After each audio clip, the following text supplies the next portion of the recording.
Hello everyone and welcome to Momentum channel. My name is Mo, and in this video I'll be sharing with you how I've managed to earn a total amount of dividend over $1,000 in the months of June.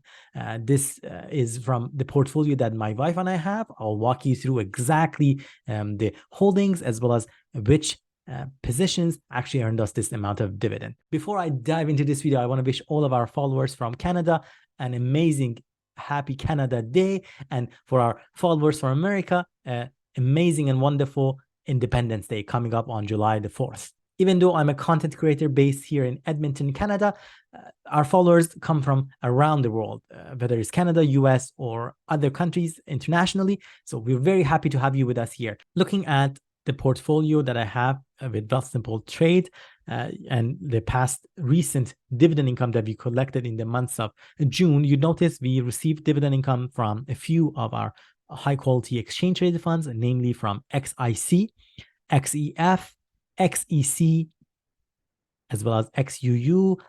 And earlier on, we got some dividend income as well from VDY and VT. The dividend income that we received from VT was in US dollars, but everything else was in Canadian dollars. The month of June has been just incredible for us.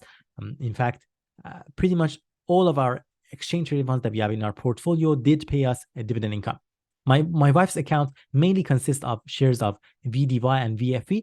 So not surprising that she also received dividend income from her shares of VDY in the months of June. VDY does pay a dividend income every single month.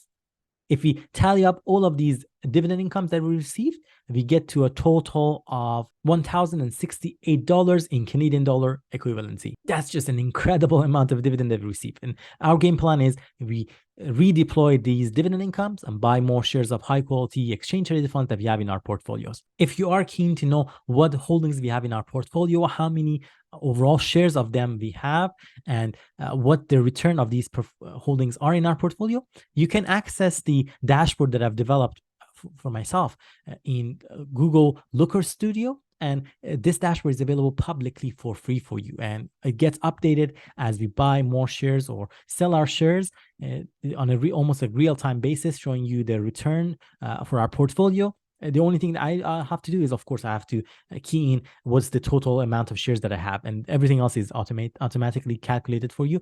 It gives you a good sense of where things are at for this portfolio. As you notice, currently our biggest holding in our portfolio for my wife and I consists of shares of VDY, or Vanguard High Dividend Index ETF. It mainly invests in about 50 high quality Canadian dividend paying stocks. It has about a dividend yield of approximately 4.5% or so. It does pay its dividend on a monthly basis.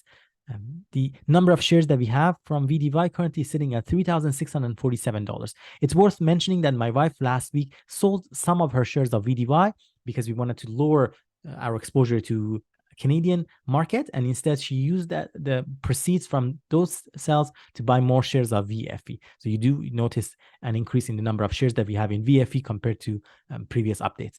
We currently have 1,362 shares of VFE in our portfolio. The last column in this table at the bottom right shows you how much expected annual dividend we can bank on based on the approximate dividend yield of these ETFs. Our third big holding is actually belonging to 𝗖𝐋𝐈𝐖.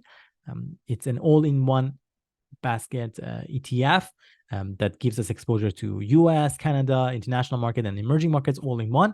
We have shares of 𝗖𝐋𝐈𝐖 only in our Quest Trade portfolio. It's used for our Smith Maneuver investment portfolios that way. We currently have over $105,000 worth of investments there, which is based on 2,992 shares of 𝗖𝐋𝐈𝐖. Our fourth large holding is 𝗋𝐸F. Through 𝗋𝐸F, which is a BlackRock product, we get exposure to international markets. And as you noticed earlier, 𝗋𝐸F did pay us a very juicy dividend. 𝗋𝐸F only pays its dividend twice a year on a biannual basis in the month of June, and later on, I believe it's in December or January. That's when we got the juicy dividend that you saw. We currently have 837 shares of 𝗋𝐸F, or about $28,000 invested. Following that, we have shares of �XUU. Then we have shares of VTI, VT, 𝗋𝐻𝐶, and 𝗋𝐈𝐖. I want to bring to your attention that shares of VTI and VT are both in US dollars, and that's why we are holding them in our RRSP account to avoid having those 15% withholding tax as a result. If you look at the bottom left side of this dashboard, it does show you the management expense ratio, the fee associated with these ETFs. ETFs do charge a fee, but very, very minimal overall compared to mutual funds. As you notice, the highest fee that we pay here is for 𝗋𝐻𝐶, which allows us to get exposure to emerging markets, but it's only at 0.27%, fraction of a percentage point, and really allows us to invest in thousands or hundreds of companies in the emerging market easily without having to pick and choose stock. Then the lowest fee at the bottom of the list belongs to VTI at only 0.03%. And following that, we have to 𝗋𝐻𝐶 at 0.06%. In terms of the return for this portfolio, the best performing holding for us is VFV. It's up by 11.7%, just incredible. Following that, we have shares of VTI up 7.5%, and then XUU up 6.3%. Essentially, all of the holdings that gives us exposure to the US market, you do see are doing quite well. Following that, we have about 4.4% positive return for VT and 3.4% for V equity. These are the two holdings that gives us almost an all-in-one basket, internationally combined emerging market, Canada and US exposure. And then the ones that belonging to Canada are probably the worst performing ones so far, but not that bad. VDY is our worst performing at negative 1.1%, and 𝗋𝐻𝐶 is down just fractional point at 0.7%. This dashboard is also interactive, which means if you select any of these holdings, let's say you're interested in V equity, it just highlights for you everything related to V equity, so it's easier for you to look at it. Shows you what's the return for it, how many shares we have, what's its fee, and if you click one more time on it, it just can go back to the amount. As I look into the overall size of this portfolio, it's currently sitting at $482,825. This portfolio is currently up by 4.2%, or an unrealized gain of $19,000. The average portfolio fee that we pay, given the size of these holdings, is at 0.17%. I've had some questions in the past from folks saying that, oh, given the amount of money that you've invested, how come you're not collecting that much of a dividend income? The main reason is that the focus for this portfolio is not just dividend. I'm kind of going after both dividend and growth with shares such as 𝗋𝐻𝐶 or VDY. You do notice that the focus is a lot more on dividend. We are talking about that 4% plus or so dividend income. But with shares like VFV or XUU, our focus is a lot more on growth.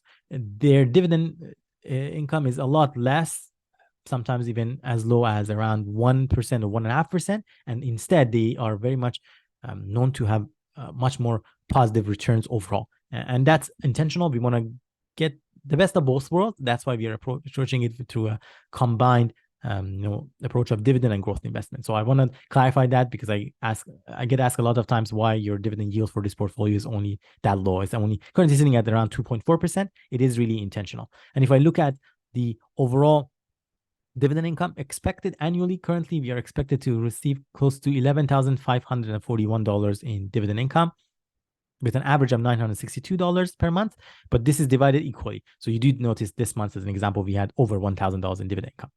It varies, but averages around $962.